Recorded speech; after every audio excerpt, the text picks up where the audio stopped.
Hey there, Chris here.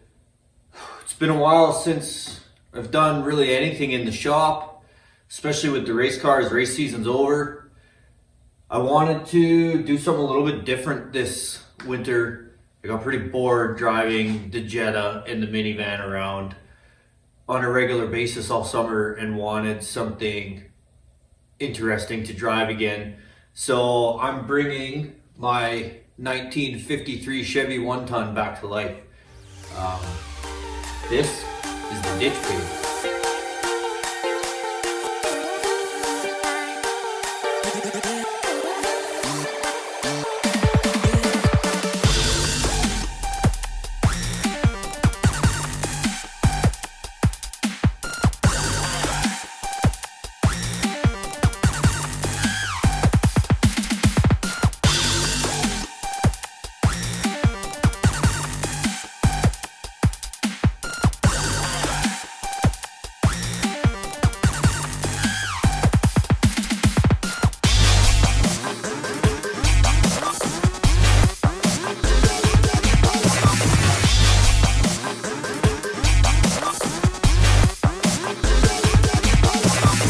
So my dad and I built this truck about 12 or 13 years ago.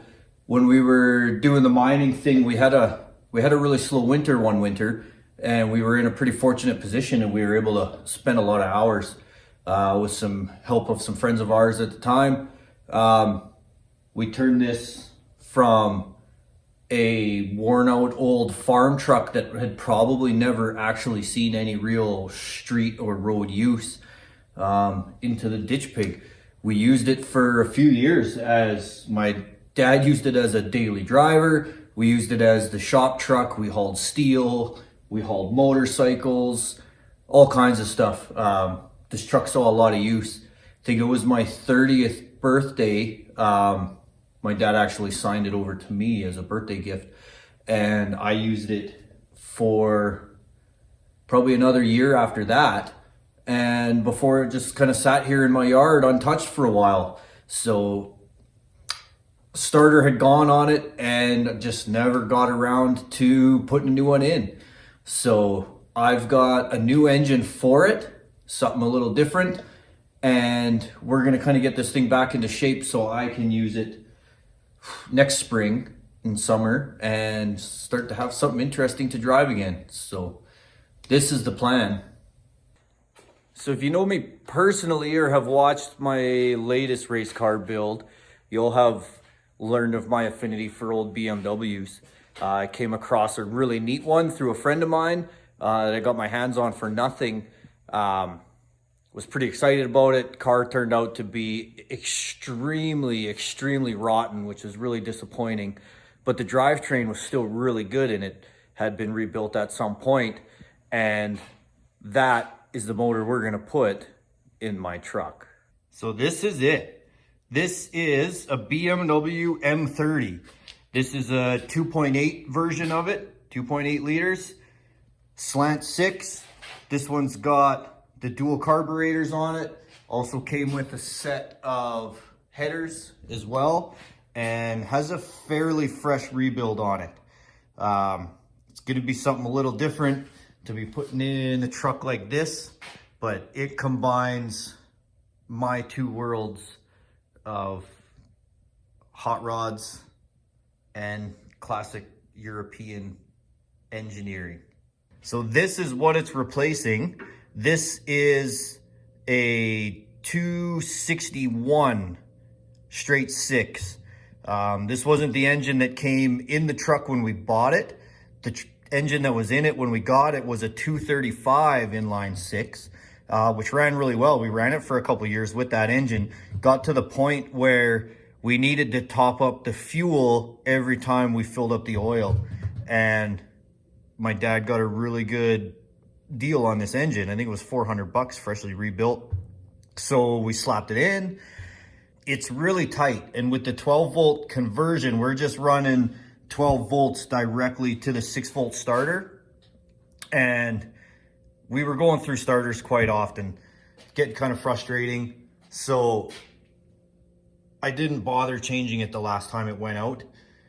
The fuel tank has also been slowly deteriorating, and it would clog up the carburetor over and over and over, and it was just becoming a hassle. So the second part of this project, other than this engine swap, is going to be a new fuel tank. There it is. I've got this old cast iron radiator. We're going to modify that. We're gonna mount it on the bed of the truck. That's gonna be our new fuel tank. Should be pretty neat. It's probably not gonna hold a lot of fuel, but in the world of hot rodding, it's getting harder and harder to be unique and find something that hasn't been done to this point. So the truck itself is fairly unique. So why not give it a shot? So much to the disbelief of many people, if you can believe it or not, this is a stock 53 Chevy 1-ton frame as it sits from the factory, right? The only difference that we've done to the suspension on this truck is a 4-inch drop axle in the front. These Chevy wheels are off an old truck that we had that saw an unfortunate end. They actually bolted on to the stock hub, but the drum brakes were so big that they actually didn't clear the 17-inch wheels. So we just had some 1-inch spacers made and put some modern wheels on. It's a pretty sharp look. These are just their typical horns that you'd find on the steering wheel of an average hot rod. The interior is kind of a mishmash of things. We built everything ourselves, other than the seats, of course. The seats are out of like a late 80s Buick or something, but we maintained the power seats and actually put a seatbelt in that one so we could take the kids for a ride. From what I remember, all the gauges except for the speedometer worked, and I think the reason the speedometer quit working was because we tried to make our own needle. I believe this was a shaved down plastic fork because the needle was broken originally, and we think it was too heavy and it just wouldn't work. So we might try and fix that this time around. Cliche tall shifter knob. Does have a stereo system, but the only 2 speakers are here in the grill. Stereo is actually mounted in the glove box. Mounted a deluxe 90s subwoofer under the seats. This thing lights up blue every time it hits. It's pretty good. The amplifier, I believe, is under this seat. Yep, there it is. Amplifier's under there. We handmade the mirror mounts and then made these mirrors. These are like derby covers off a 90s Harley, just aftermarket ones. We mounted a ball pivot to, and they don't work where they fit because they vibrate really big on those crazy arms. And then the most unique part about the truck would be the deck itself. It's a solid steel deck, wooden planks kind of sandwiched in between the steel railings. Scotty hand formed all of the side rails in a faux flame look. It's pretty neat. I still admire the amount of time and effort that he put into just to doing that, just the rails alone. You could imagine how much time that took.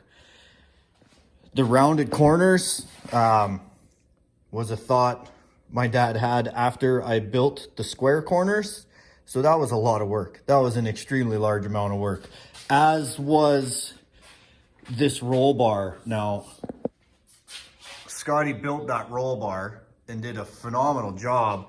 There's probably 5,000 zip cuts and welds that shaped that bar. He notched it all. He notched it all with a zip grinder, and that's how he formed the shape.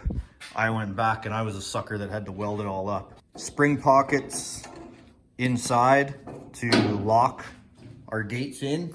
We got a tailgate that was in really, really good shape.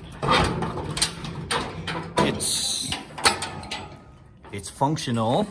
And then inside here at one point, we did have a rolling ramp that would actually roll out, and then we'd roll motorcycles up there or whatever was big and heavy. It worked pretty well. Typical glass blue dot hot rod lenses.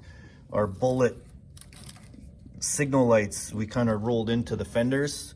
We'll have to redo that kind of stuff. But my favorite part about this truck, and this was, I think, the inspiration behind this whole build for my dad, was the flipped over box sides mounted underneath the bed. It gives the truck a really slammed look, when in actuality it's on a 1-ton rear suspension with extra leaf springs, but it looks really cool. It was a regular box that we ended up extending once we put the fenders in, and then we flipped it over, and I've never quite seen anything like it.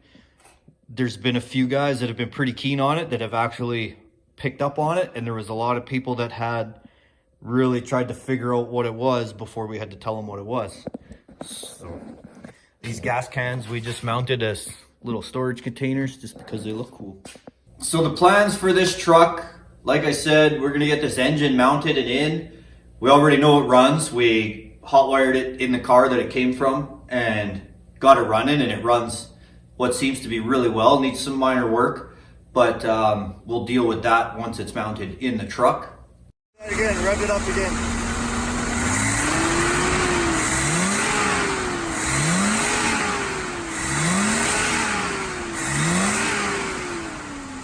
Suspension wise, in order to make it drivable on the highway, this truck has never seen a speed over probably 75 kilometers an hour. Thinks that's what it would max out when we would drive it. It's got a super low geared transmission. So once I got possession of it and living on an acreage where it's a 10-minute drive to the nearest town, it just wasn't feasible. I'd use it a lot on the gravel roads. I'd take it garbage to the dump with it. I could never take it on the highway, so I really want to be able to drive this thing to work on a regular basis. So the new engine, the new transmission will really make that happen. The finish, the years of sitting have turned it into like an almost perfect finish, right? We're into the no shiny paint whole deal. But at the natural look, like this has got moss growing on it at this point. So I gotta find a way to seal this finish into the paint. The rust that you see on the fenders, all that stuff. If anybody out there knows a way that I can just spray some kind of sealant over this finish and leave it, I would be the happiest man alive. So that's what we're gonna do, but we are gonna update things like the interior. A lot of the upholstery's kind of going sideways on us. The suspension, we're gonna do stuff like the kingpins and probably shocks and just update it. I'm not going as far as putting disc brakes or any of that stuff. Everything worked perfectly fine. So I wanna leave as much of that stuff functional as we can. It's not gonna be a cruiser. It's gonna be a hang on for your dear life doing 100 kilometers an hour type truck. That's just what this truck is. I don't think we're going to be doing any major upgrades to the engine. If you've watched anything on this channel, you know that I work on an extremely tight budget, as in like a $0 budget. I did manage to sell the car that I pulled this engine out of, and I was going to use, that was going to be my budget, which was $800 to finish this whole thing, which I feel like would have been easily done. There's not a whole lot that's going to go into it. And then I started having an issue with my daily Volkswagen Jetta, which turned out to be like an $800 loose ground stud, if you know what I mean. And that ate up the entire budget. So we'll see. The engine doesn't really need anything other than it needs a gasket set for the carburetors and a fuel pump because it leaks fuel everywhere. I was really hoping to go with one of these 1, 2, 3 ignition distributors. As much as I'm into this really old stuff, I am kind of into the really neat technology, and that is just one more step in reliability. This does work as it is because we've had it running, but that would be a neat aspect to have in something old and cool like this. So if I can come up with the money, that's going to be the big investment for this. Otherwise, anything else I need to do, I can build here. Drive shaft will be a bit of a challenge, but I believe I can build the drive shaft. I'll get it balanced, and we should, before the snow melts, have a running and driving truck again. Really hoping so. So if it's something that catches your interest, stay tuned to the channel, subscribe, whatever all that stuff is. I don't like to ask people for that stuff, but keep posted and I'll keep you guys posted. So next time you see us, we're gonna be tearing the engine out of this sucker now.